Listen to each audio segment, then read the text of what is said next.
What's happening, legends? Welcome to the first podcast in the new room, and we've got a huge guest, massive guest. Some may say the biggest podcast in Australia, and he looks fantastic. Denan Kemp, it's great to have you here. Mate, it's all the lighting. It's all the lighting, I'm Is it? telling you. Lighting can do a lot for a bloke. You look Because great. in real life, I look haggard and tired. I think you look beautiful. Absolutely beautiful. It's a skincare routine.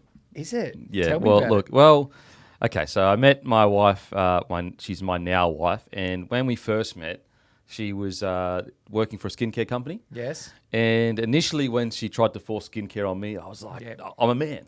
I'm a man. Eat steak, yeah, I get it. I'm a man. I'm supposed to be ugly. The uglier I am, the more dry my skin is, the more masculine I am. That's what I used to think.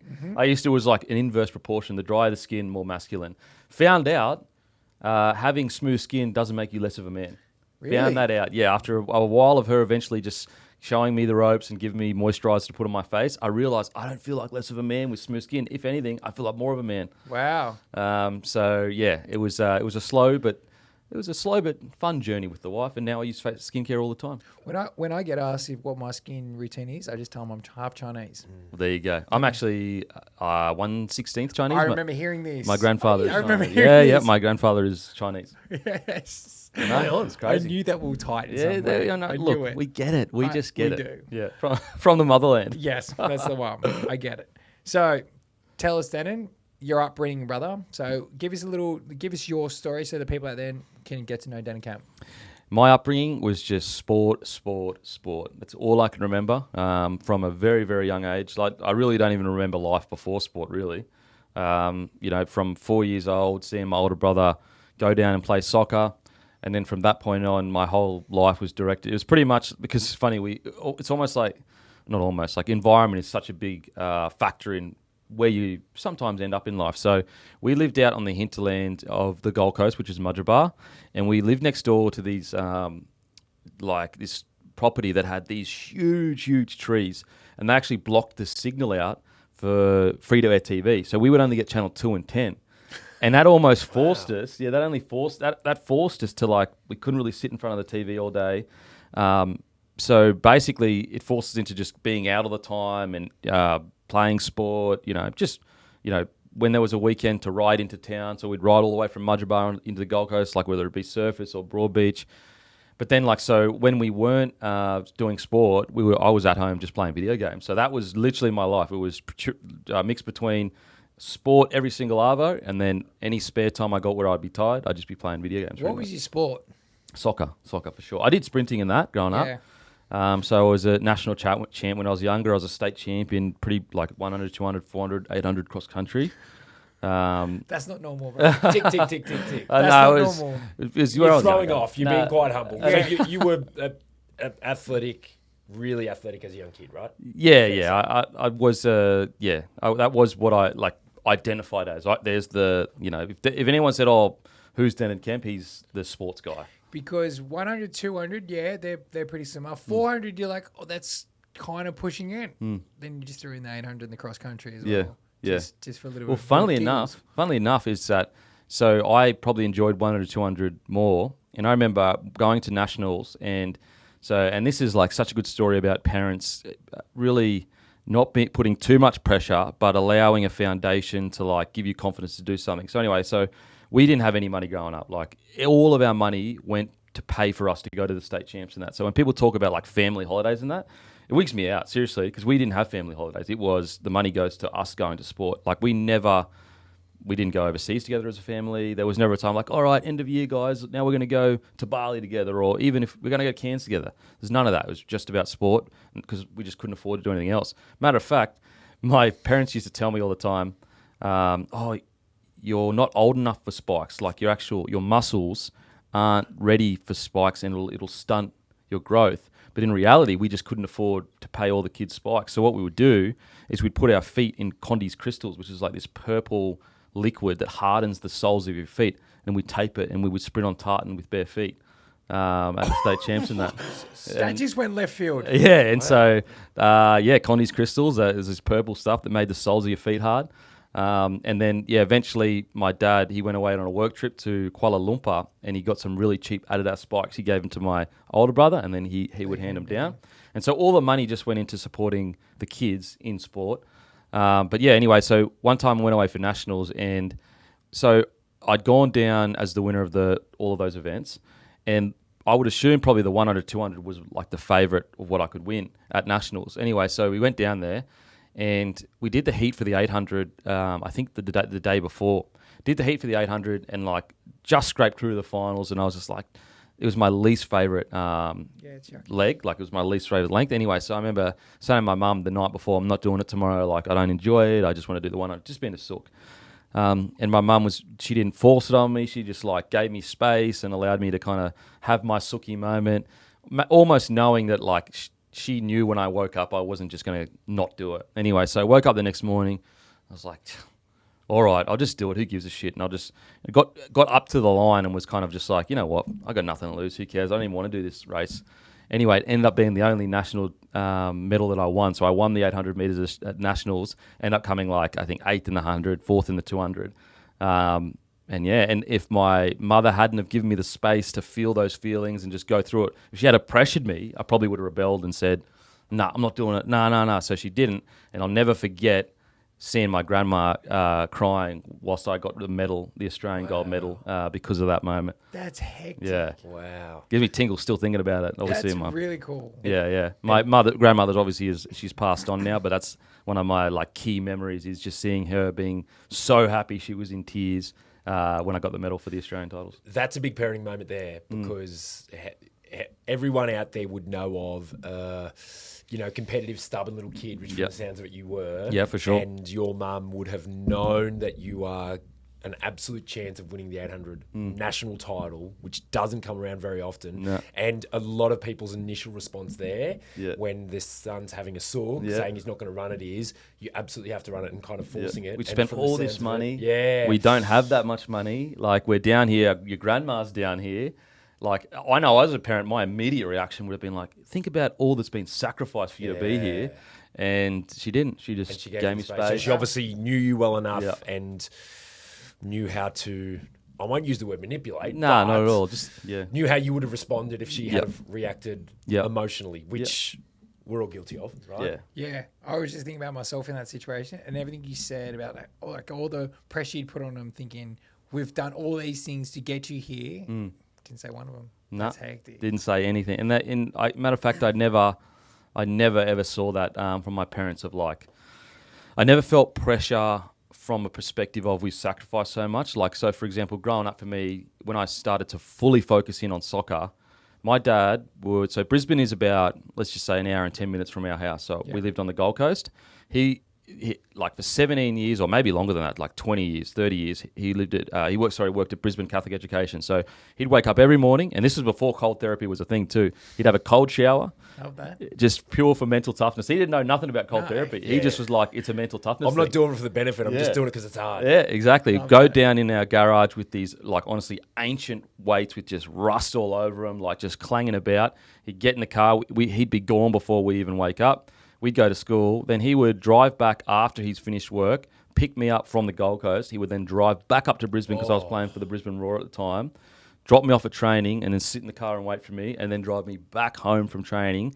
And then the next morning, obviously, wake up and do it again. Did like 3 or 4 times a week. Oh, wow. And never once was like, made me feel guilty. The only time he was ever disappointed is when he knew that I didn't have a dig, like didn't have a crack at it. Like he always used to say, we'll support you in anything. We'll find a way. Like we don't have that much money or whatever, but we'll find a way as long as you're having as much of a crack as possible. So effort was the big thing for you. Yeah, I think so. Like just having a dig, and not whinging, not complaining. I think that's something my dad taught me. Like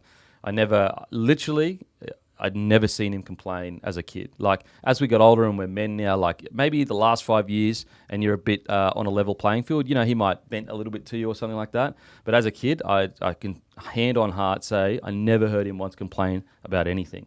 Matter of fact, he always boasts about this. He has the longest time without using a 6 day at Brisbane Catholic Education, which was like was something like 3 days, and 2 of them were surf life-saving days that he took in like 30 years or something like No that. way. Your dad Never has took a something sickie. similar. Yeah. My dad had he's retired now, and he had like a 50-year career, and it was like he could count on 2 hands how many sick days he had Crazy. overall, to the point where when my younger brother, Tommy, was born, it was 4th child, Dad had like interviews to hire someone with his HR manager, and sat down for an interview. He said, just before we start, like, my wife's very close to giving birth. She could be going in labour. Yeah. Got a phone call, went outside. I just have to take this. Took the phone call, and then like half an hour later came back in, and they were like, "Oh, false alarm." And he goes, "Oh no, had another boy." Anyway, who are we interviewing next? And they're like, "What are you doing? What are you doing back here?" And he's Oh like, my God. He goes, "We had the baby," and he goes like, Mum's asleep, Wow. baby's asleep, and he's like, "What am I going to do?" He goes, "I'm going to put food on the table and come straight back to work." Mate, that's Like, just different generation. It was a third too. Different generation. Fourth. Yeah, mate, my they bad. just fall out by that point. Mate, it's just a different generation, eh? Just a totally Work a ethic. tougher mindset, and ability just to appreciate what they've got. I think there's good and bad with it. You know, I think that sometimes that generation, because they was almost taught to be grateful for what they had, sometimes they didn't expect too much for themselves. Yeah. Whereas I think sometimes that expectation opens up opportunities for us where we go, no, you know what, I do deserve better. Again, it's a double-edged sword. You don't want to feel like you're owed anything. But yeah, so that's like my mum and dad, they were just incredible. Like I could not have asked for a better mother and father when it comes to supporting all the kids when it comes to sport. Because did you all play soccer? Pretty much. Like me and my brother were heavily into it. And saying that, my sisters, like they went to state in athletics and everything as well. But me and my brother kicked on with it. My sisters, it was more of a younger age where they would I think they were like state champions at the walk. Like the No walk. way. Yeah, the walk. They were They gun. walk faster than we can run. Yeah. Mate, walk. They were gun walkers. It still baffles me how they can walk faster than we run. It's crazy. And then it was me and my brother. So the kind of goal was, like we still could do. Well, I could still do sprinting, but I just didn't enjoy it that much. So we focused in on soccer, and the plan is that my brother actually went over to England to play soccer, just freshly. Like we went over there just for a chance, like just rocked up. Fresh as anything, didn't really know anyone, was playing in some local league over in England just to have a hope that a team would pick him up. Anyway, so he's over there by himself. And like, I think now, if we knew what we know now, we would have said to him, mate, just hang in there. But he got over there and he actually got offered a contract with Norwich, which was in just underneath the Premier League. So as a 17-year-old, 18-year-old getting offered that contract as an Aussie, like that's incredible. But he got homesick and just couldn't stick it out. And because my father was, he was more focused on, like he worked in Brisbane Catholic education, so helping kids with disabilities, and he didn't really know the sporting world that much. He just wanted to give us opportunities, but he wasn't in the sporting world kind of thing. So we just didn't have the knowledge as a family to go, oh, hang on a sec, like you're nearly there. Like if you just stay there for a little bit longer, or even the resources to like send dad over there and be with him for 3 or 4 months. Whereas now, because of all the sacrifices of my parents and their parents, if my son goes over to England and kills it, we'll have the resources to the information to know how to navigate sport, but B, like to go over there with him and make sure that he's not homesick, all that kind of stuff. But yeah, so the plan was to follow my brother over. But then when that happened, it was like, oh, okay. So at that stage, I was with the Brisbane Roar, and basically was playing rugby league at wasn't playing rugby league, but I had a school that was going to a thing called confraternity. And the grade that I was in, we'd been together since like year 1 all the way to year 12. So they knew that I was an athlete or whatever. And so they was like, mate, come down, just play with us. We're in the B comp. It's not real rugby league. Like our front rower is like 80 kilos, like just nothing footy, like genuinely nothing footy. Anyway, so I was like, oh, you know what? Like the year before they asked me to do it and I didn't do it. I said, I'll go up there. And I had this one guy in my grade that, when we were real young, we were best friends. We kind of grew apart a little bit, but we were still mates to a degree. And he said to me, if you go up to confraternity, you'll get scouted by the Brisbane Broncos. He was like, and he still is one of the Broncos, literally #1 fans. Like he loves it. And we kind of just like, oh, whatever. Because we'd known each other since we were, 5 or whatever. So went to the tournament. And what do you know? Got scouted by the Brisbane Broncos. Then went back to the Brisbane Roar and just said to him, look, like the Broncos are interested. What do you think? They said, look, you'll probably play A-League in 2 years with us, but we understand it's the Broncos. Like, this is early 2000s, Yeah, so we've just... the big dogs. They are the Yeah. tippity top. Probably of the Australian sporting landscape, right? Not just 100%. NRL, They were, rugby at league. that stage, they were the biggest sporting brand in the Yeah. country. Yeah. They had Nike then too, didn't they? Yeah, Nike. There's stories about the Nike room. So you used to be able to walk into the Broncos. There was this huge room filled just with Nike, and you didn't ask anyone for anything. You just walked in, shoes, boom, thanks for coming. That's my heaven. Yep. You just found a favourite rugby league team. So I don't want to brush over this point, Kempy, but at the time you'd played pretty much no rugby league. Yeah, not really. And I know you're going to be humble with this point, but you got to 17, and normally, like, if you're not playing rugby league by like 13, 14, forget about it, right? Yeah. Even back then. It's worse now, but even back then. And you at 17 played in your first rugby league tournament, and as a soccer player and not a big kid, got scouted by Brisbane Broncos, who are the biggest sporting franchise in the country. Yeah. So, like, that blows my mind, right? I played one when I was 9. I played a little period where I made the South Coast side. Outside of that, no, I hadn't played any rugby league. What position were you? When I was 9, I didn't even remember. I used to wear a gold headgear, sprayed it gold. That's hectic. I was in the Why same you team as like Darius Boyd and that. We grew up in the same area. So when I was like 9, I made this South Coast side, and a lot of them at that time were like, come play for Nerang and all these different rugby league clubs, and I was like, nah. And so I brushed it, and then from that point on, no rugby league until that year 12 situation. So you then chose to... Well, now it gets more complicated. So went back to the Raw. They said you'll play our league in probably 2 years, because at this stage I was in the reserve grade squad, so I would have been like 16 in the reserve grade squad, which is just one underneath the, obviously, A-League, 16, 17. And then the AFL found out about a kid that could transition or whatever. Yep. So I sat down with the Brisbane Lions then, and they said, we'll give you one-on-one training for, I think it was about 6 months, and trying to fast-track you to the draft. And then, I just had a decision to make and decided to go with league. Not cricket. Not cricket. I tell you what, that's one thing I'm terrible at. So there you go. Fair enough. Wow, I didn't even know the AFL won. AFL. I remember the meeting, everything. And my dad, once again, another situation where my dad is a massive AFL fan. Like, yeah, right. He loves it. And again, another situation where he could have easily said, Denan, I want you to play in AFL. Didn't say anything and just let me choose league. Why did you choose league? Well, I chose league because, like, coming from soccer, league is a relatively easy game unless you're in the halves or at 9. Like, and when I say easy game, I don't mean it's easy physically. I mean, if you're tough and willing to work hard and an okay athlete, you should be able to play rugby league at a pretty high click. Like the thing that separates NRL players from a lot of Q Cup or New South Wales Cup or even local league is just toughness. If you can get through the pre-seasons, if you're willing to go that extra mile, and you're a pretty good athlete, you should be sweet. Now, when it gets to like 6 and 7, and maybe even fullback these days, obviously you need to work on your ball playing. But when it comes to like forwards and that, if you're really mentally tough, relatively fit, and a decent athlete, you should be able to make it work. And so I looked at that. I looked at the fact that the Brisbane Broncos were the biggest franchise in Australia.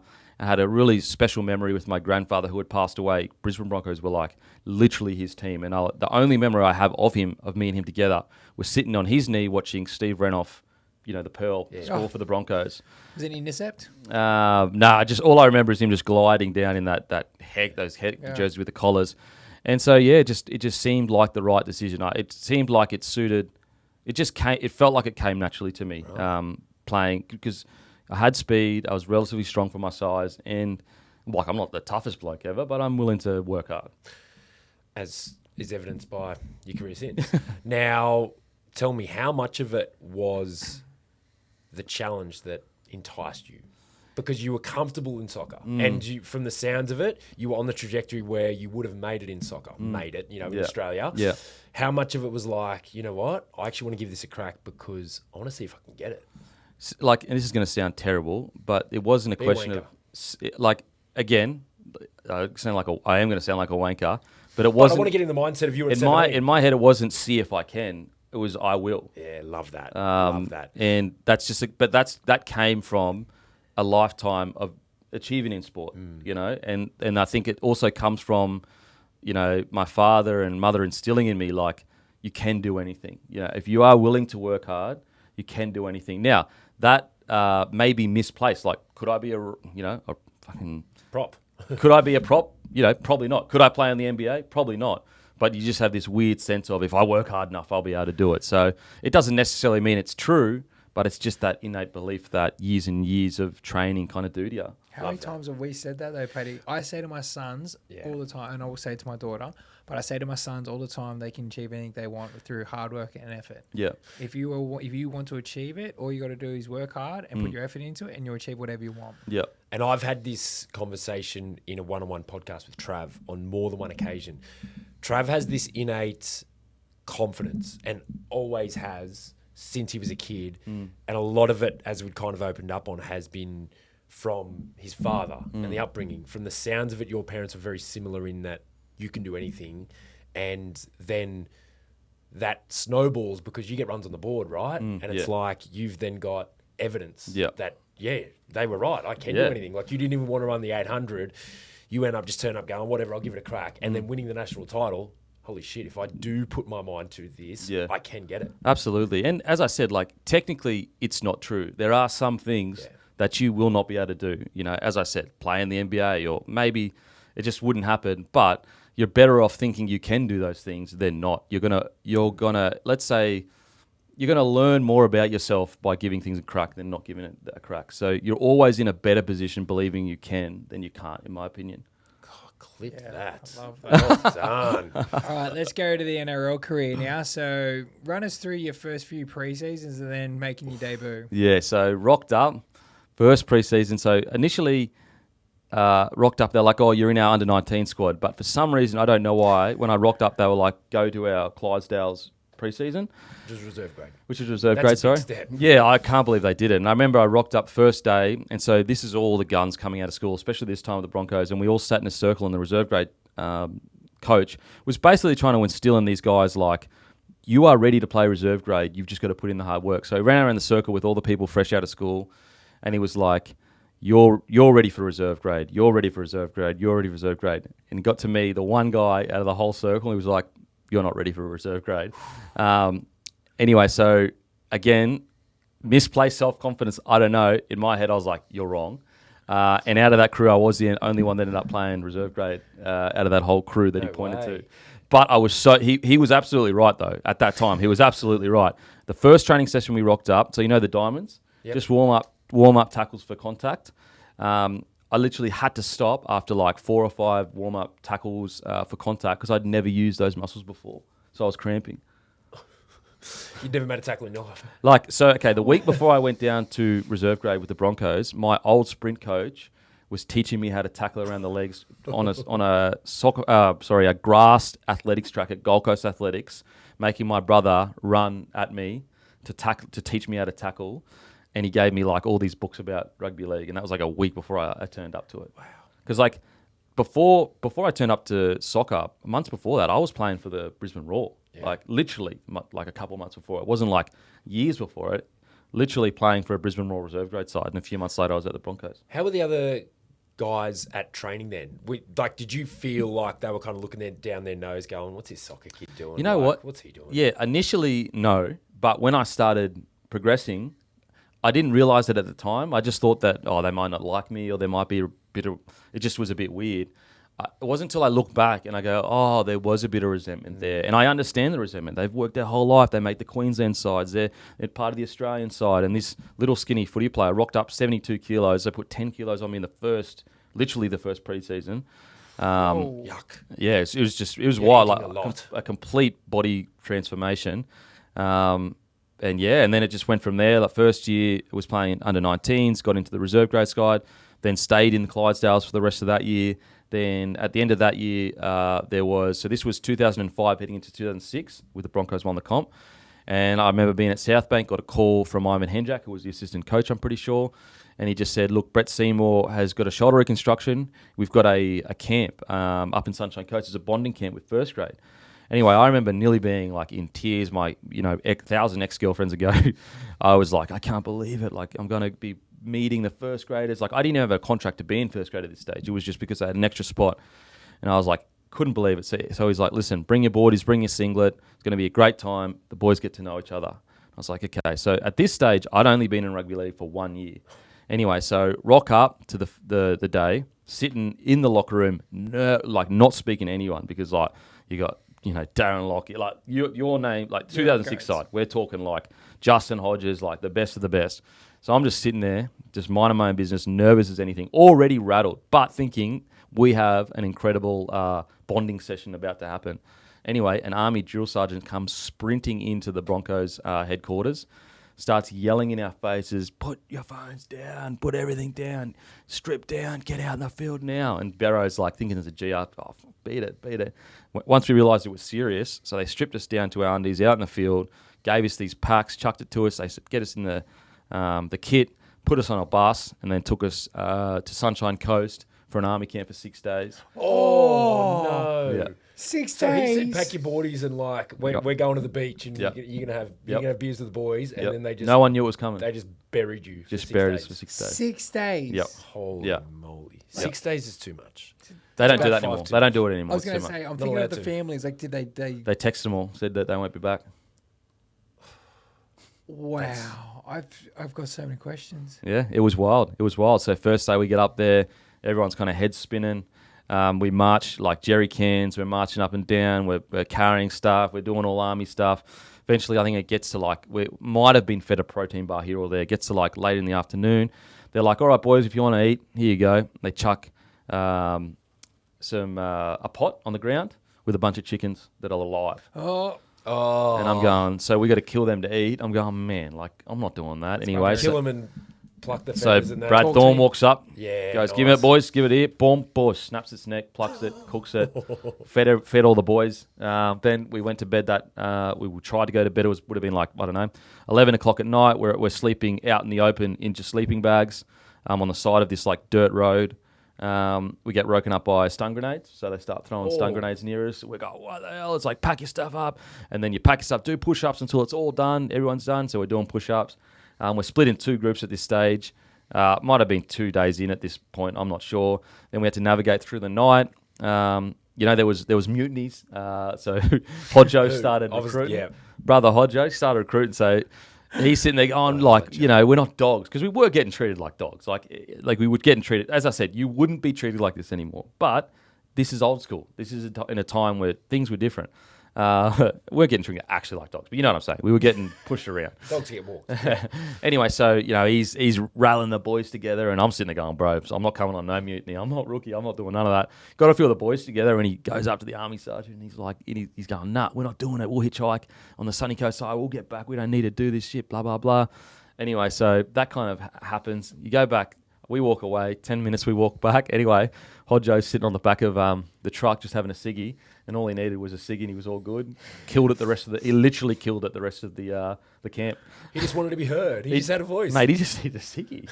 wow. And he literally killed it the rest of the Wow. camp. Because that was going to be my first question, was going to be like, who cracked first in terms of like, who was like, because have you seen the South one? I'm pretty sure it's Ben Teo. You know who I who was just about to say, was Bentio there then? So he wasn't there then, but he was in another army camp. I was at the Broncos with him, and he did crack in that one Kicked too. up So I was carrying literally an ammo box with him, and he's going, I don't need to do this shit. I'll get another club anyway. Fuck this, that. And I was like, mate, come on.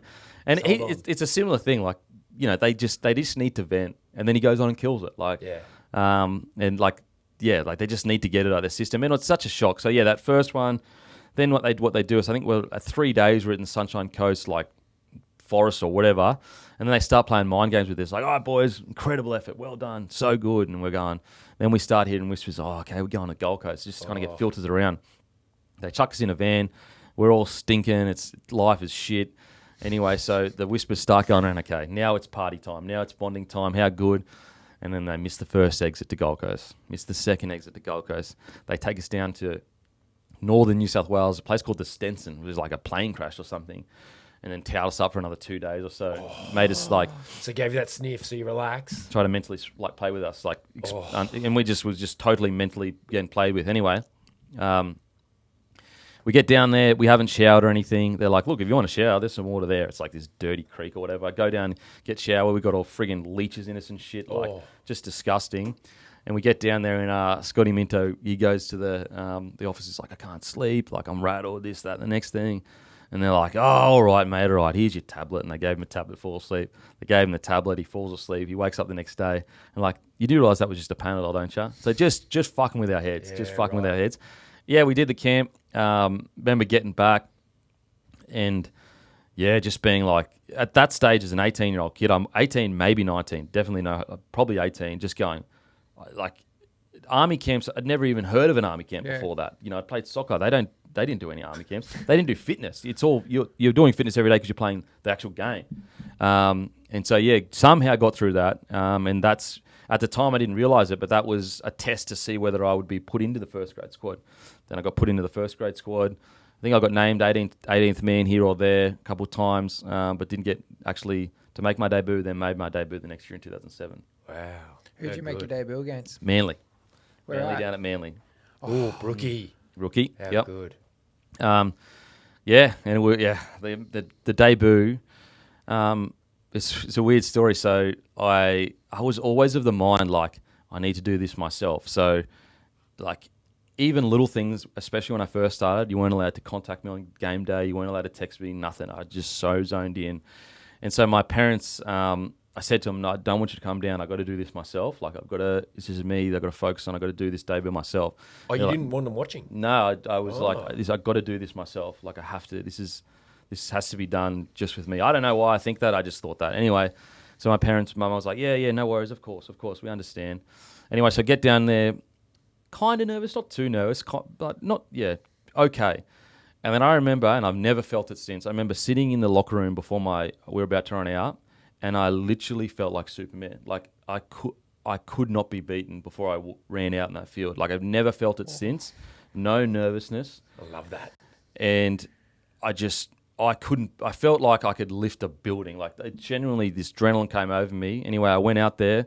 I ended up running for like 270 metres. I think it was the most of a debutant in the modern era of rugby league. I scored a 75-metre try. I had a really good game. And just to show you what rugby league's like, so I played incredibly well. Walked off the field. The first thing the media manager said to me was, just so you know, you won't be playing next week. But it's just those mind games of like, don't get ahead of yourself and like, all that kind of stuff. I ended up playing the next week because Carmichael was still out, I'm pretty sure. That was when Darren Lockyer scored that field goal against the Gold Coast Titans and hit both posts and went over. You probably don't remember it. And so played that year. So anyway, made my debut. Anyway, so I'm packed up, finished the game, got dressed. Anyway, so I'm like, hey, Mum, I'm finished. What are you doing? Where are you? And she went all quiet. And I was like, what? And she's like, oh, we snuck down and watched the debuts. Oh, I love that. Yeah. So I'm so happy she did. I'm so happy she did. And you didn't know? I didn't know. So they did come down. They did watch it. So from that point on, the usual stuff like signed for unders the next year at the Broncos, was promised to start the year in 2008, didn't start the year, and just the usual story of like, we promised you the contract's going to be here next year. And then played 2008, went really well. They told me that I was a third string winger at that stage, but I started playing extremely well, and like there was no money in the cap, just the usual stuff. And so I was like, no, I feel like I'm a first grader. The Warriors offered me just I verbally agreed to the Warriors, but I haven't signed anything, and I'd only verbally agreed through my manager. But then my form went from strength to strength to strength. I got offered much bigger contracts. Wayne even sat me down and said, if you want to come to Dragons with me, I'll take you. But I just said, no, I've given my word to the Warriors. I know I could easily just say, no, I'm going to get more money elsewhere, get a bigger contract. I said, no, I've given my word to the Warriors, so I'm going to follow that through. And like a lot of people look at that as the moment that I probably should have stayed at the Broncos or maybe followed Wayne. But, I had given my word. I did say yes. And going back on it, whether I would have got an extra $200,000 or $300,000 a year or whatever, it is what it is. I went to the Warriors, didn't work out for a mixture of things, mostly just me in a really poor mental state. I was in a really, really bad relationship with a girl, and she wasn't great. She had her own issues. So it was just a recipe for disaster, being away from home. Also, and again, I take full responsibility. I chose to go there, but as a manager, like, surely you tell a 21-year-old guy that's in his third year of rugby league, Ever. mate, don't go to the Warriors. Like, you're literally moving countries. You barely know the game. Bide your time with the Broncos. It's the biggest club in the competition. Yeah. They've literally just won a comp a couple of years ago. Nah, none of that. Managers are just about money. Not all of them, but some of them. Again, I still decided to. I'm an adult, whatever. Went over there, didn't work out. Ended up coming back to the Broncos. Actually fought my way back into the round one side. Scored the match winner against the Cowboys in the 75th minute, round one. That's actually my personal favourite moment.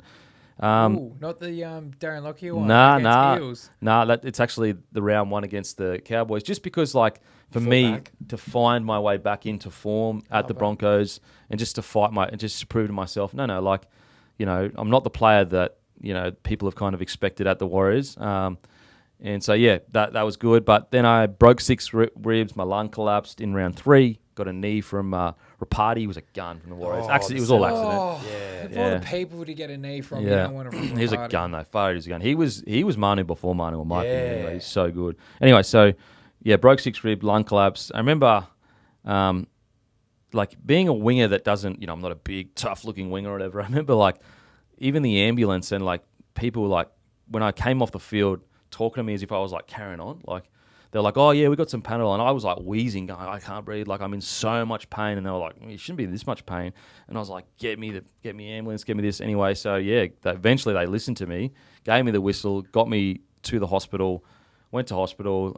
You've got, I think, 6 broke ribs. Your lungs collapsed. Ooh. No, sorry, you got 6 broken ribs. And they're like, but you're good to go. So leave the hospital.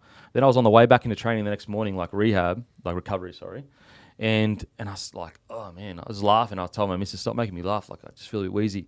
They're like, look, just go down and just check to make sure there's no damage internally. So I got a scan, and the doctor comes running out after the scan, the CT scan, going, like, you've got a collapsed lung. Like, you get to the hospital right now. And this is the day after? This is the day after. So, like, if I wasn't fit, I literally would have died in my sleep.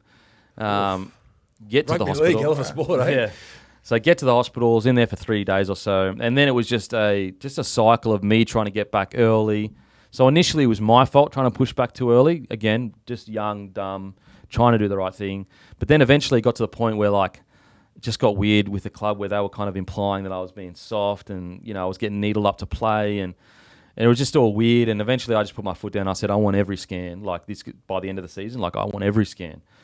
They sent me in for it to get every scan, and it showed that I still had a crack in my rib. So, like, the whole me... And look, most footy players won't tell you this, but clubs, they don't say you're being soft, but sometimes they can make you feel like it. Anyway, so that happened.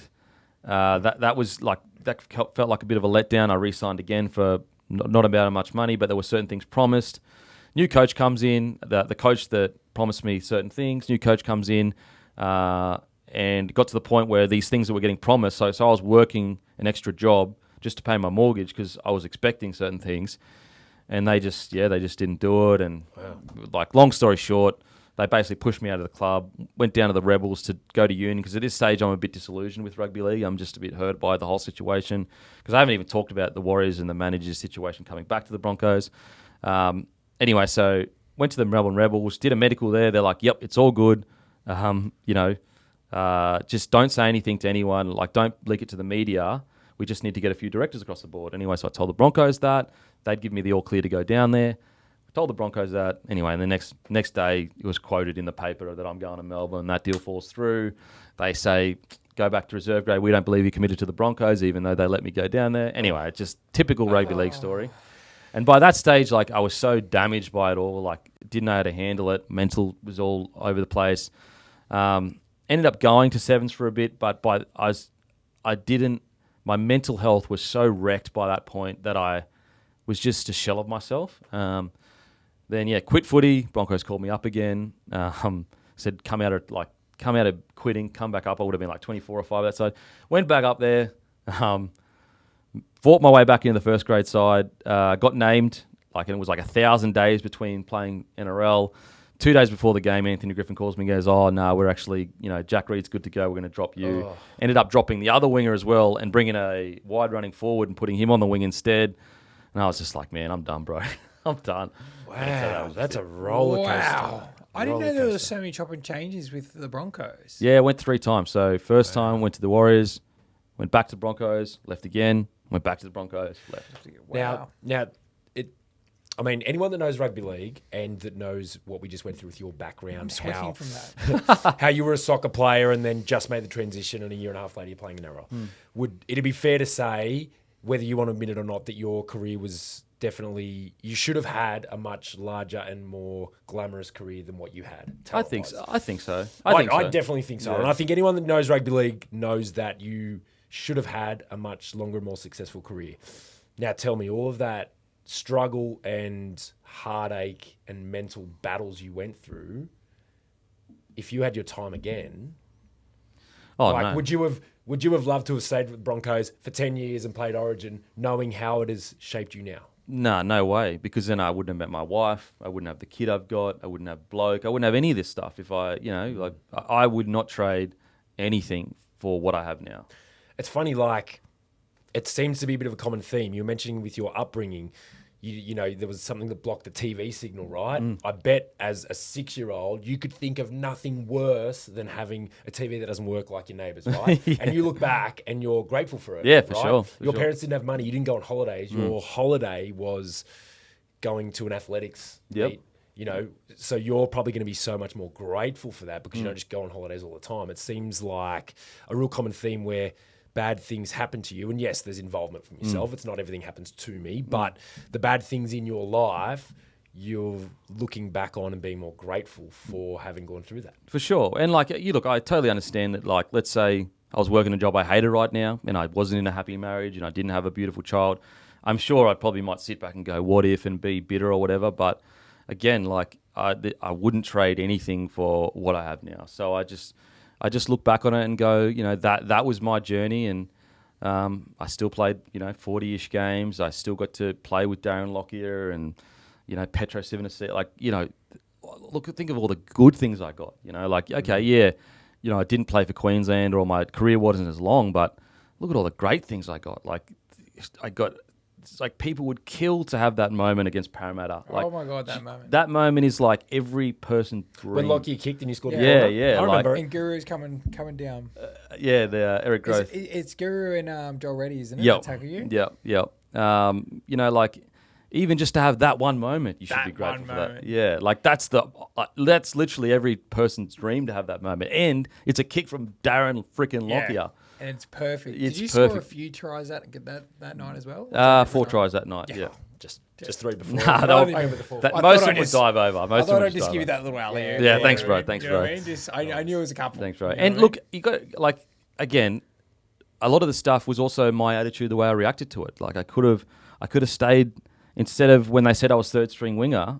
I should have probably stayed at the Bronx. I should have had the confidence to go, you know what, I'm still going to fight my way into the first grade side. Yeah. But I didn't. I was impatient. If the only thing that I regret is just the impatience, the thinking that, oh, you haven't debuted yet, you're 19 years old, and then you've got plenty of time. Be patient. That's the negative of thinking that you can do anything is you're impatient because you haven't achieved what you think you should achieve yet. That double-edged sword, right? If you didn't have your self-confidence, you wouldn't have been in that position. But then that, maybe not overconfidence, but impatience, like you mentioned, then ended up being a bit of a negative. Absolutely. Yeah. If I had had patience and maybe a bit better guidance, it would have happened differently. But again, I wouldn't have met my wife. Yeah. I wouldn't have my son. I wouldn't have your business. Everything, everything. Everything would be different, and I wouldn't trade anything for the world. Now, sorry, Javi, to cut you off. I want to take a step back. When you were first at the Clydesdales training and that coach is going around and pointing saying, you're ready for first grade, blah, blah, blah. And you were the only one that he said, you're not ready for first grade. First of all, do you remember who the coach was? Yeah, John Dixon. Yeah, and he ended up being a fantastic coach and we had a great relationship. But he didn't say it in a mean way, just being real, which you need that as a teenager. Do you think it was a ploy? No, I really wasn't. You did say, but you did, You did admit that, yes, you actually were. I don't think so. I think it was just honesty to let me know, mate, you are physically and mentally so far away. I cannot express to you. Put it this way, I didn't even know what the numbers were in rugby league. I didn't watch rugby league growing up. I didn't know anything about it. When I debuted, I didn't care about the numbers. It was just a matter of I'll go out and do my job, and that's all I worry about. when I say, like, I didn't watch any rugby league growing up. I couldn't tell. Like, the only reason I know what happened in the early 2000s now and late 90s is because I've had to go back and watch it. My goal was to go and play. My dream was to play for Manchester United. Like, that was like, it had, like, rugby league was the least of my worries when I was growing up. I couldn't tell you anything. Which blows me away at the shift. Like, the fact that you would, yes, Brisbane Broncos are a massive club, but when you've grown up in soccer and with that as your dream, God, that shows confidence and, to a point, arrogance of a kid. No, I'll make it. Well, I love that. Yeah, it was young, naive confidence, because it wasn't, when people look back and go, wow, that's crazy. In the time, I wasn't sitting there going, whoa, this is a craze. This is like, this is such a big deal. I didn't even think of a big deal. I literally didn't even think of a big deal. I went to the B school carnival and killed it. I'll make an NRL. Easy. I just backed myself again, and maybe it's misplaced and maybe it's silly. I don't know. Like, it just wasn't, that fear just wasn't there. Now, maybe as I get older and more things happen to you, you get that fear a little bit. But when you're 18 and you've achieved all this stuff, you don't have fear. There's no fear of failure. It's like, you just truly believe that you'll just do whatever you want. Now, and like, to be fair, like, I did have the resume leading up to that point. So, like, there was evidence that I was okay at certain things, but it wasn't a big deal at the time. I look back, I'm with you guys, I look back and go, that's mental. Like, the fact that you even thought you could do that is mental. But when you're young, you're not thinking like that. And I do think that, like, even in business, you know, a lot of the reason why people don't do things is because of the fear of failure. Like, I know they try and rah each other up and go, no, I'm not scared. Nah, deep down you're scared, bro. Like, you are scared of failure. And I do think that life does try to instill that in you, and sometimes, and also people around you, because they're also scared and they don't want you to try too hard, because then that makes them look bad. And it's just it's a self-fulfilling kind of cycle, or even a mind virus where, like, you just infect each other with, like, oh, let's not all try too hard, because then we might make each other look bad. Like, instead of being like, let's fucking do it. When people they project that onto they're projecting their own insecurities. When they're telling you, like, you shouldn't be doing that, you can't be doing that, that's because they believe they can't do it. Yeah. So if they can't do it, why should you be able to do it? Well, yeah, you're allowing someone else to put their restrictions onto you. Like, their own measurement of themselves is being just almost harnessed onto you. Like, here's my own measurement, you take that down. It's just like, and the hard thing there is, a lot of it can come from a good place. 100% like, a lot of it can. Parents can project that on for wanting to protect their children or something like that, even though it isn't doing them well. They want to protect you. So I think that, like, I think the old cliche of, like, you know, my principal said this to me. Like, most people aren't saying it in a negative. Like, they aren't really trying to ruin a kid's dream. They genuinely are looking at the chances and looking at the kid and going, they're actually thinking of you not being hurt. They don't want you to be hurt and upset and disappointed. So I understand where it comes from, for sure. Like, I get it. I really do. It comes from a place of safety and comfort and not wanting this child or young adult to fail. Like, there would be nothing more that would hurt me more than seeing my son upset that he didn't make a sports team. However, I guess I've just got to be strong enough to allow him to feel those feelings, and rather than protect him from it, you know? All right, Denan, so you've got to the end of your career. Now, what made you retire? What was that little period like? Oh, I was just so mentally unwell at that stage, just battered and bruised by rugby league and a career that could have been so much more. And, you know, there's shame and disappointment and embarrassment at times too, because you've got all these friends and, you know, family that are so proud of you, what you've done, and they know what you can achieve. So it's a mixture of so many emotions. And so I was just in a really bad headspace. So I just quit. Then I was like, look, as a bloke, you've got to go and get a job. You can't just sit around and, you know, be lazy. So I got offered to go play at Thrull Butchers, and they were going to give me an apprenticeship at an electrical company called Bass, that's now ARA Electrical. Anyway, like, the first week I got down there, Bass were like, oh, by the way, our work is out in Marulan, which is like, you're going to have to live away from home. It's called Laha allowance. So basically, during the week, I'd have to live away in Goulburn and work in Marulan, which is like, I'd say 2 hours outside of Wollongong. And I was like, I said to him, like, guys, like, I got to play for Thrull. Like, how's this going to work? And they're like, look, I'll always be grateful to ARA Electrical the way they handle this. They're like, look, you're a worker here now. Like, you can play local league if you want, but we feel you're a part of this company. So don't feel like you have to keep playing to be employed here, which I really, really appreciated. And so, yeah, it got to the point where I had to call Nathan Feen and was like, mate, like, I'm sorry, bro, but I didn't come down here to, like, drive 2 hours back on a Thursday to train for local league, play on the weekend, wake up at 4 a.m. on Monday, go back out. Like, you know, thought I was going to be working locally. And he was really good. To his credit, he was really understanding. And he just lost like a key signing or whatever. But I was like, man, I didn't come down here to do that. And so, yeah, that's when I was just focused on work. Was working in an above ground mine at Marulan. And yeah, I really hated it. Like, it was just every day, woke up, sat on the edge of my bed and just said, like, I hate this, but just did it because it was the right thing to do. And then it got to a point where, you know, don't do this. OH&S will kill you. You get suspended off site if they do. But I actually, because all I did was all the, like, manual labour stuff. So I was a mature age apprenticeship. So all my stuff was just really boring, monotonous stuff. And when you're working on big mines or whatever, you're not terminating houses. You're not doing all the, like, the fun stuff of being a sparky. You're just doing the manual labour. Anyway, so I was out on the mines, and it was so cold all the time. So I'd wear a beanie with my hard hat and have your gloves on, but I'd have these wireless headphones underneath my beanie, and I would always be cutting ties or pulling cable. And so I'd just be listening to podcasts all day long. And then, you know, I just thought, like, you know, I think I could do this. I'd really like to, because when I was playing footy in 2011, I wanted to start a YouTube channel, and I started and everything. I'm not going to say what the name of the channel was. Super embarrassing. You can't do No, never, ever, ever. Can you show us off I don't know if camera? it still exists, but I can try and find it if it still exists. But anyway, This is going to be so good. started the YouTube. So I wanted to start a YouTube channel, like a gaming YouTube channel. Oh, gaming. So nothing to do with sport. Nah, gaming. Wow. Okay. Which I friggin' should have. If I had started a YouTube gaming channel in 2011, I would be it would be huge by now. Yeah. Anyway, I didn't because, you know, a mixture of everything. Like, I remember I even cleared out the second bedroom and was speaking to my missus at the time of, like, this is how it's going to be. This is, like, you know, this is what we're going to do, blah, blah, blah. And I just never pulled the trigger. So, yeah, later on, like, so there was always that. I was always into gaming and everything. I was always into that scene and always, like, into internet culture to a degree. Not the meme culture, but just internet in general, because I grew up on it because I didn't have any channels at home because of the trees. Anyway, so I just thought, you know what, I could start my own podcast and maybe that would be a creative outlet, and I'd just give it a crack. And then I was like, well, if I just go out and interview anyone, then I've got to compete with everyone in the world. Like, Joe Rogan does that. Whereas my point of difference is no one's doing it in rugby league.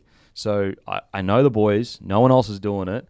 That can get my step in. So I'll interview the boys. And also, obviously I was projecting onto, I guess, everyone else, like, I want their stories to be told because I know the boys, and I know, especially, like, people forget, like, footy players used to have the worst stereotype ever. Yeah. And it's changed recently because now people know the footy players more because of Instagram and social media and all that kind of stuff. But back in the day, like, the footy player stigma was shocking. And so I was always like, I would love people to know these guys. And yes, you might see them on a footy field, but you're seeing them at their most violent and most aggressive. That's not who they are. That's just a version of them in their workplace. And so, yeah, I started that. Bo Ryan was my first interview. And I just said to myself, look, worst case scenario, if I get a couple thousand listeners a month or a week or whatever, I can advertise an electrical business to it. So I was just like, that's the worst. The worst thing that can happen here is I've got 1,000 people a week to advertise a Sparky business to, which is 1,000 more than any other Sparky business. That's why I saw it.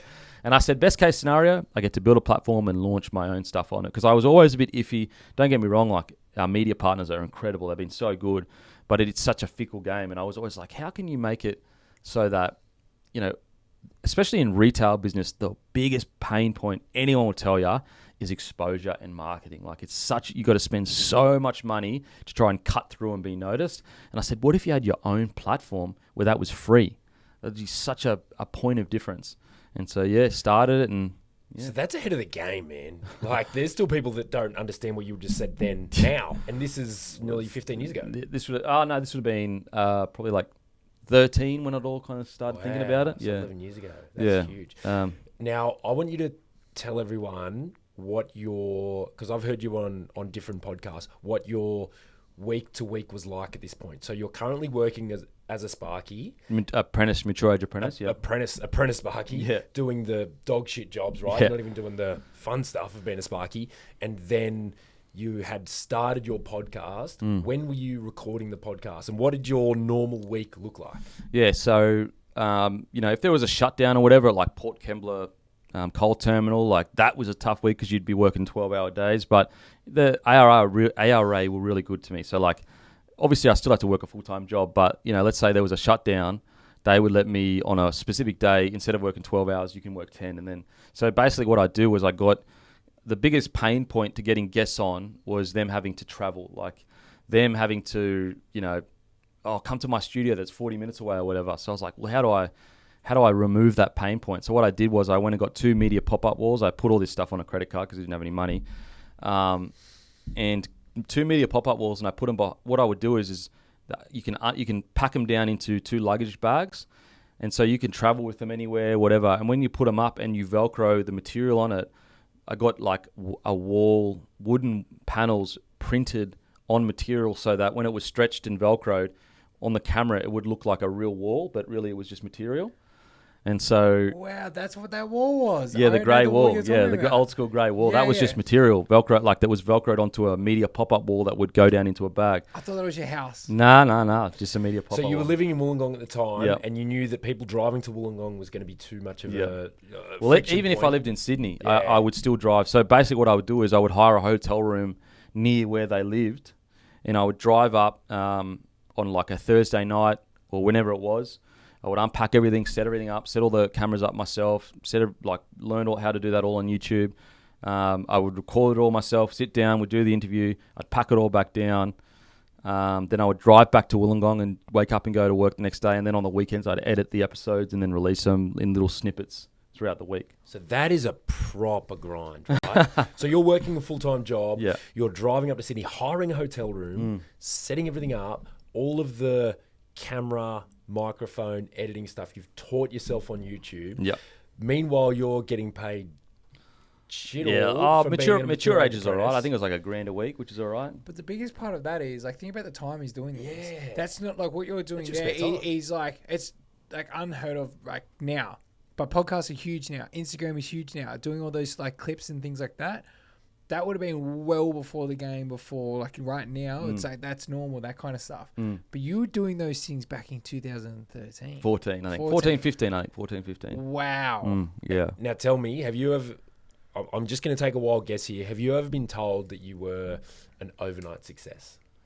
Just say yes. It'd be heaps better for the podcast. Because I guess where I'm leaning towards here is this is a proper grind. You didn't know if any of this was going to kick off. It's easy to look at your, business now and the platform that you've got and go, oh, it's easy for him, right? People don't see the grind that you went on in silence when there's no cameras around. No one knew what you were doing. And you were like in your spare time, getting after it on weekends, editing, after work, driving up and filming. Like, what was that like? Yeah, I do think that, the thing is, it looks like an overnight success because what happens is that if it's a graph, it's just flat for 5-6 years. And then whatever happens, something happens, and then the graph just goes like that. Very rarely is it just a steady incline to where you want to get to. It's usually 5 years of absolutely nothing, getting like 200 downloads, 100 downloads, 50 downloads. And then, it was early 2000. I think it was 2020 or 2021. It was, funnily enough, it was when I actually started putting myself forward and doing some, not comedy, but just being myself. That's actually when it exploded. So, it just exploded from that point on, 2020, 2021. But at the time, I wasn't really thinking about I'm grinding and I'm doing this. It was just I want to get somewhere and this is what I got to do to get there. 6 years. Yeah, it was a long period. I think it was 2015. I remember I got my first sponsor maybe a year and a half, 2 years in. It was a fantasy league, Moneyball. I'll never forget the day I signed that contract.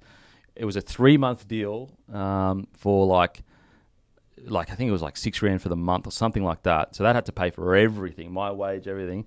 A 3-month deal, and I was everyone was I was in my 3rd year apprentice, nearly finished, done all the hard part at TAFE and stuff. And everyone was like, don't quit. Like, what are you doing? Like, and I was like, nah, I'm done. Like, I'm done. Oh, so you completely quit and went full time? And well, yeah, went That full one time contract from that on a 6 3-month deal. I couldn't. 3-month deal for Dumbest 6 grand, decision like- ever. Yeah. But best decision ever. Oh yeah, 100%. Well, you backed But yourself. like, It's what Yeah. we were talking about Yeah. earlier with that naive, blind confidence, Yeah. right? And you knew that I didn't if I know. put the effort in, I just was I like, get I'm places. just going all in. Like, I'm just going all in. It's just, I was like, first of all, I don't like being a Sparky. Like, don't get me wrong, it's a bloody good job. Some people are guns at it, they love it. For me, it just wasn't for me. I was just like, I'm just going all in. You've put Wow. that graph up. I've seen you put that graph up, whereas like it's like around those 200, 300 views, and it's like that for ages. Then it just goes whack. Yeah, but goes maybe. up.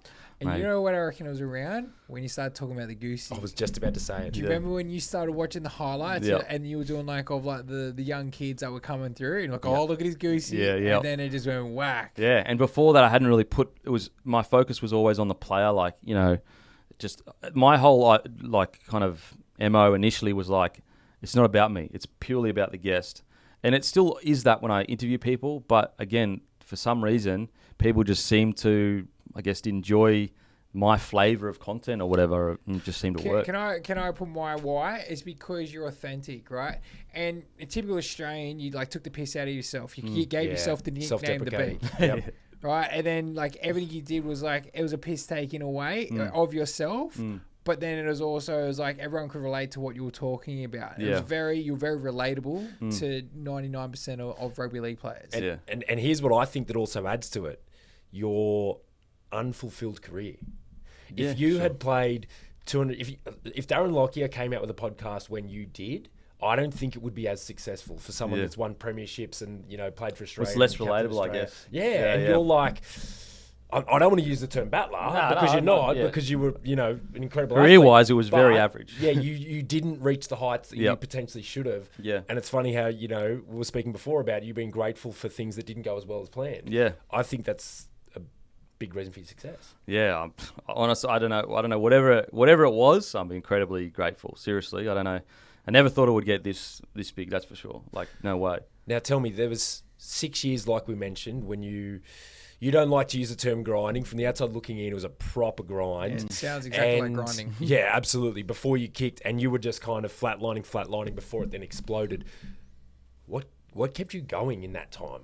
Like, you obviously loved what you did, but what drove you? Well, I got a couple, like, Moneyball sponsored, that fell away, but then I got other sponsors as well, and like that just kind of kept ticking along. And in my mind, I was like, man, if I can get paid enough to live and do a podcast, like that's a life well lived. I thought, didn't really need much more than that. A good wage whilst doing podcasting, that's a bloody good life. Like, you really can't ask for much more. Like, yeah, for sure, like it'll be awesome to earn all this money or whatever, but really, if I can just pay my bills and not have to worry about checking my bank account to pay those bills, because like I remember what that's like. I remember what it's like to like go, holy shit, like how do I pay? My rego's just come in. Man, I'm already behind. I got $6,000 on a credit card, and I know that stress. And so if I can just live my life where I can provide a safe, decent life for my family, not have to worry about bills, like I think that's good enough for me. It's good enough for me. There was a pub in there too. Yeah, there's a bar. So that was my brother's bar that I went up and took over for a period there. And that was just purely because it was just left in a situation where it didn't work out before. I needed to help my brother out. He had this long lease, and I was not going to let my brother, have to pay that lease by himself. And so, yeah, I just went up there and, we gave him part of Bloke in exchange for the bar and doing it up and everything. And yeah, and then started running the bar, and it was just about turning the bar around, really. Is that where you brought the beer in at that time? Beer was before that, but what Because we that did, became your product, right? yeah, well, yeah. So the beer was before that, and once again, even starting the beer, like so naive, like definitely didn't have the capital to do it, but we just did it. But yeah, so the beer was before that. But what happened was because the bar needed so much resources to turn around, we stopped selling the beer in bottle-os and had to just sell it from the bar because we couldn't afford to get more beer made. Yeah, to do both. And then eventually doing the bar, just somehow keeping afloat, like drowning really. And then people saw it. We had some investors that are now our partners came in and they loved it. They loved the concept. They loved, they thought that I was worth backing. They backed us, and ever since then, just went boom. Gave me time to focus on the podcast and that. And ever since I had time to focus on all the content, that's just when it went boom. someone believed in you. Yeah, That. yeah. Just shout them out. Well, they're my partners, so it was actually just like this random dude walked into the bar, and he was an accountant of this other guy. Wow. Yeah, and he was just like, "Have you ever considered taking like investment?" And I was like, no, I didn't even think about that. I'm just trying to friggin' stay afloat here.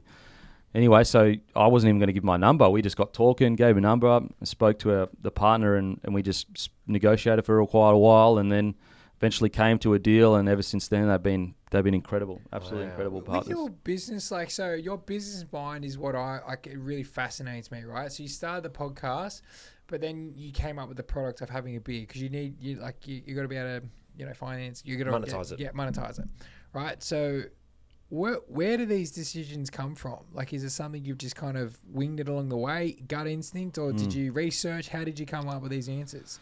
Just like, it's going to sound like a bit facetious, but like just logic, like thinking like, okay, what's the biggest pain point in a retail market? Exposure. Imagine if you had your own platform, like if you had to remove that cost, how much advantage you'd have over your competitors. Just like kind of looking at things and I guess breaking it down, but not research or anything. Like I haven't read any business books or anything like that. Because the thing with it, and look, this is going to sound stupid, but like if you're getting conventional wisdom, then you're just going to be thinking like everyone else. So how are you going to separate yourself from the pack if you're reading the same books as everyone else? That's the way I see it anyway. If I keep my mind fresh and away from that type of thinking, I'm going to have a different mindset to the hundreds of thousands of people that have read this specific book and are all following the same steps to be successful. And again, I know that people will go, hang on a sec, like I've read this book and it has really helped. So I'm not saying it doesn't help. I'm just saying, like, for me personally, I look at it and I go, well, I'm trying to think as unconventionally as I can and puzzle things together without thinking like that. Like, for example, did Steve Jobs read a bunch of books? Yeah. And I'm not saying I'm freaking Steve Jobs, let's just be real here, just be real clear. Did Bill Gates, I don't know, maybe he did, maybe he didn't. But like you look at Steve Jobs and the talk about, just the way he come up with the Apple kind of creative side of things, like he didn't read that in a book. Yeah. So I don't know, maybe it's not the right way to think. I don't think there's a right or a wrong way to think. Just for me, I just try to keep a fresh perspective on things as much as I can, because it's valuable. Like those business, if they weren't valuable, they wouldn't sell. Like those business degrees and the business books. Just for me, I just try to approach it in a different way. I love that. Chris Williamson, I'm a big fan of his. He's got a good line where he says the average. He talks about American because he lives in America. The average American is obese, divorced, and has $1,000 in their bank account. If you do what everyone does, you get what everyone gets. Yeah. Similar line of thinking, right? For sure. I think it's even when I speak to my wife about like sacrifices we have to make or whatever. But like if you want to live an extraordinary life, you're gonna have to be willing to go through things that most of the population aren't willing to do. And that's just again, it all sounds a bit preachy and like a bit condescending. I'm not trying to be like that at all. Like it's just the way I think. Like there's many ways to do things. This is just my way. And along the way, you've always done things your way and kind of been very self-taught. Is that stubborn little 10-year-old? Like, you kind of decided, I'm just going to go and play rugby league. I'm going to teach myself how to podcast. I'm going to teach myself how to, make a beer and brew a beer. I'm just going to learn how to run a bar. And you mentioned often publicly that like YouTube is your biggest like mentor, right? Do you just like to do things yourself? Do you take advice from mentors? Like, where do you stand with that? I definitely do. Like, I'm not the type of person that like, is like, for example, Mark Boris, when he gives me advice, I'm listening all ears. Like, so I'm not sitting here going, I'm some genius that just knows how to do things. But I don't know. Maybe it's a mixture of things. I spent a lot of time alone growing up and just always just said, I'll just do it myself. Like, there's no point in... I don't like asking for favors too much. Like, obviously I will if I have to. I'm not that stubborn, but, yeah, I spent a lot of time alone growing up, and you just always did things myself to a degree, and it just seemed to have worked. You got a similar cowboy over here. Likes to do things his own way. Yeah. He's got a lot of similarities. And I have to learn, I make a lot of mistakes, but I have to learn them that way. Otherwise, I won't learn. Yeah. I have to do it that way, even though I've been told. And logically, I know whatever way I'm being told is probably the right way. But I got to go this way. This is what I want to do. I think also when you're starting a business, like if your first thought is like, oh, how do I get all this help? Like, I don't even know if that's the right mindset. Like, how do I get all this help to do this? It's like you're already looking for shortcuts in. Now, don't get me wrong, partnerships are great. But if your first thought is, oh, I don't know how to edit that thing, I'll find an editor. Instead of going, well, editor's got to cost money. Could I learn that myself? I don't know. Like, or going, oh, I don't know how to edit that thing, but I've got the resources to take care of that. And my focus, like if your first thought is how this is going to affect the business rather than how do I get help? I think that's the way I see it anyway. Is like, how does this, instead of going, oh, I'm just going to shortcut everything, instead going, okay, well, how does this affect the business? Like when I was starting with the editing, it wasn't because I thought I knew everything. It was more along the lines, I can't afford an editor.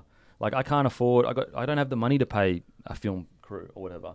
Whereas now, obviously, I hire someone to be able to do that.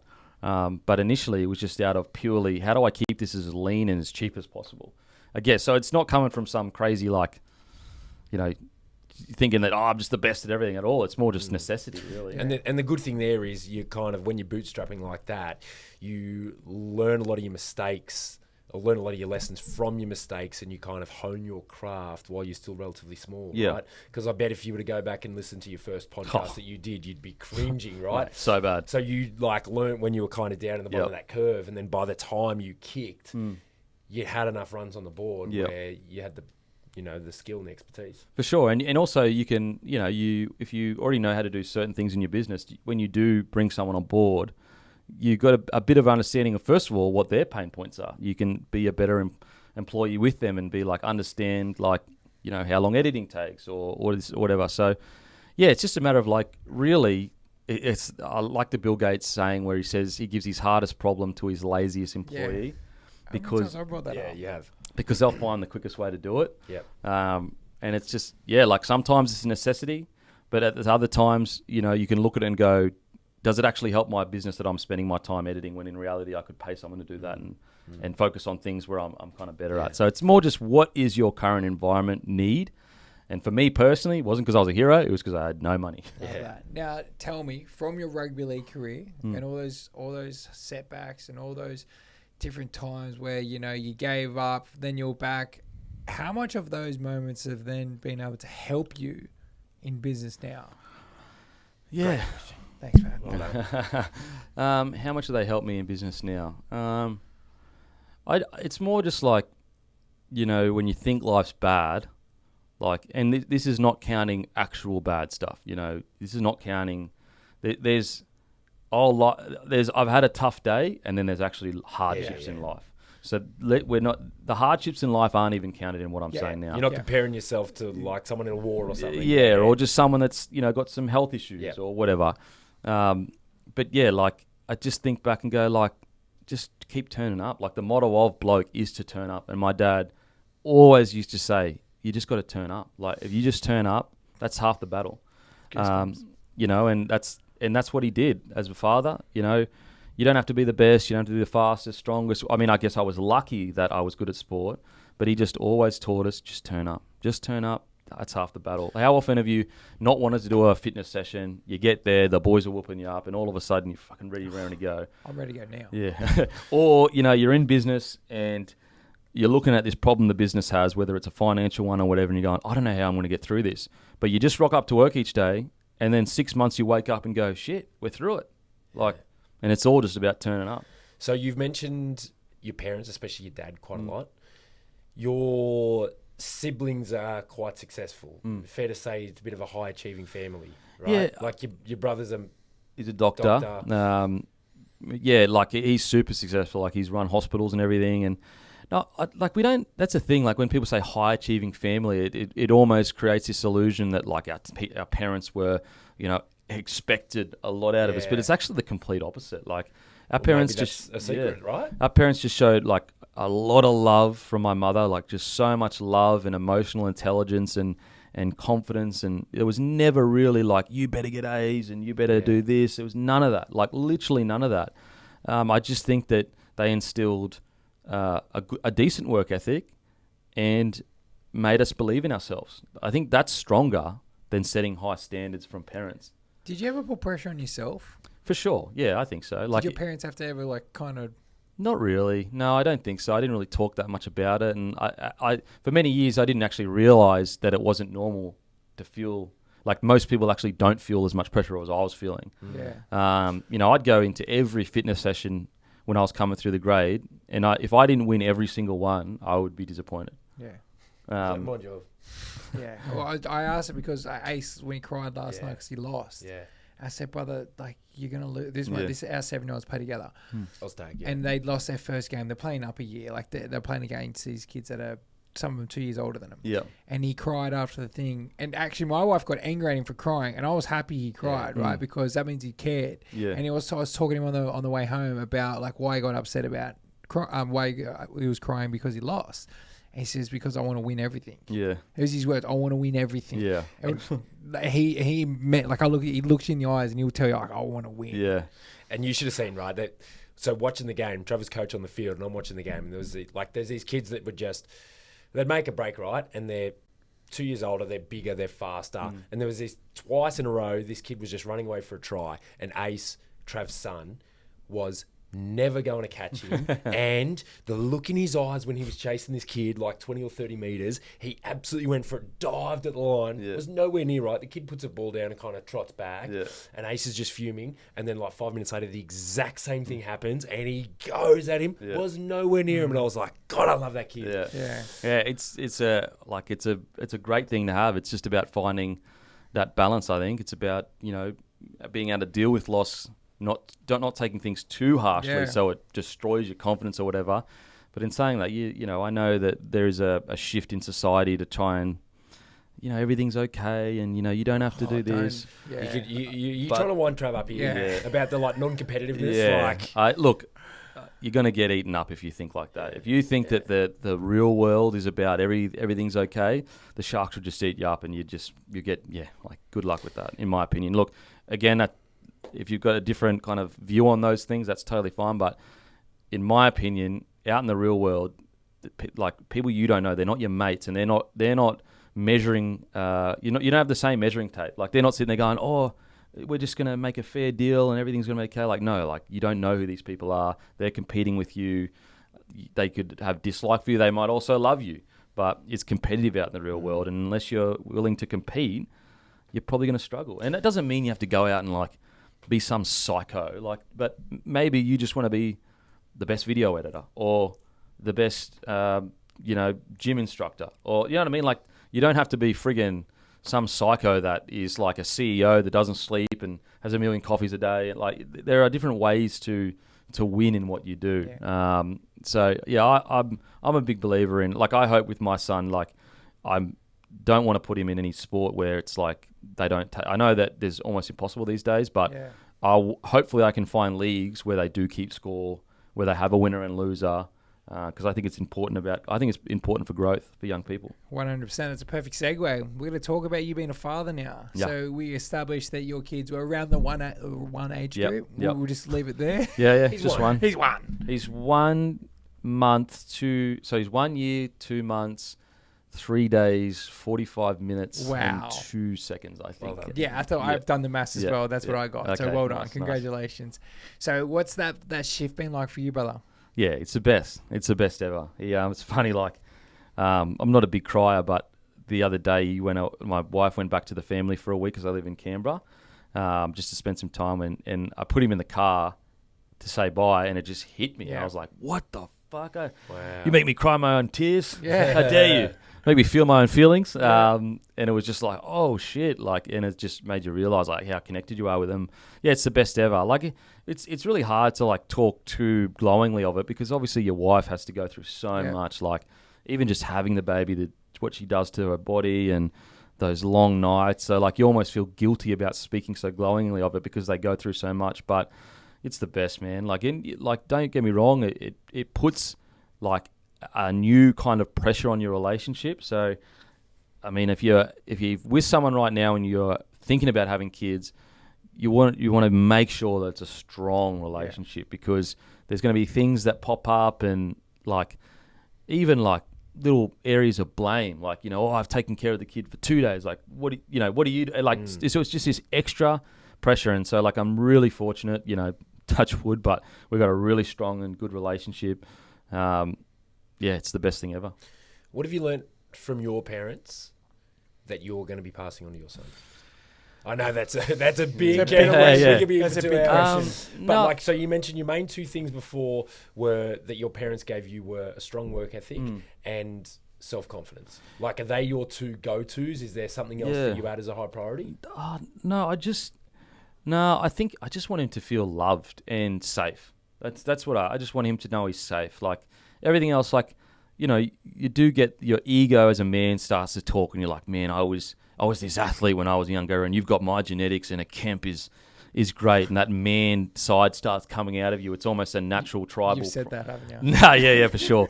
It's this primal instinct of like, you've got my genes, and you better. You are going to be the best. You're going to be great because I know you can be great, and you just got to pull yourself back from that edge and be like, no, I just want him to feel loved and secure, and know that he's loved no matter what. You know, so all the other stuff about, obviously I want him to have the good parts of, you know, working hard, but it doesn't mean you have to be some psycho worker or anything like that. He doesn't have to be too crazy, but I just want him to be able to hold his head high as a man in a room of other men. I think that would make me proud. If he walks into a room and other men square their shoulders around him, I think that will make me proud, I think. And if he says my name in a playground and he can say it with pride, that's what I want. If my son ever was in a playground and he said Denan Kemp and the other kids laughed, I think would feel very bad. Wow. They were like very good answers just then. Holy smokes. The walking into the room one, that got me. Yeah. That got me. I got a little bit emotional. I really like that one. That was very good. Yeah. Now that you're a father, right, does it change your perspective in business as well? Does it drive you more? Yeah, like I'd love to go the cliche route of, like I'm doing it for my kid, and you know, but no, I was already going. It makes you, it almost makes it more enjoyable though, because you've got someone to give it to, you know. Yeah.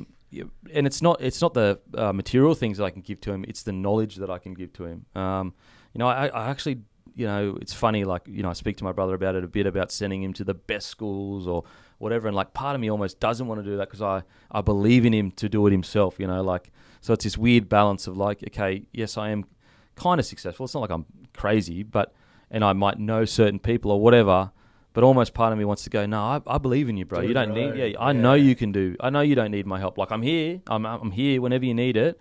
But I reckon you got this yourself. It's a hard balance, right? Because you mentioned your upbringing where you didn't have a lot. Yeah. And that instilled in you a big work ethic and drive. And then all of a sudden, when you reach a certain level of success where you can give your kids a lot more, and it's like, I love my kids, so I want to give them more, but I don't want to give them too much where they get to that entitled point. You want them to have to fight for it a bit. Yeah. And so it's like, how much do you give them? And how you want to kind of, you want to leave them and let them work hard still. Again, it's a tough balance. I know he's only one, so I don't know what he'll be like, but I just inside, it's not about like, you know, wanting to spoil him or not. It's more, bro, I believe in you. I think that you're better than that. I think that you're going to be a better version of me. Hopefully, that's my hope, to make a better version of me. And so, you know, you don't need that. Like, it's here if you need it, but I don't think you're going to need it, bro. Like, I don't think you're going to need it. I think you're going to be able to take care of yourself. So I hope that's the case.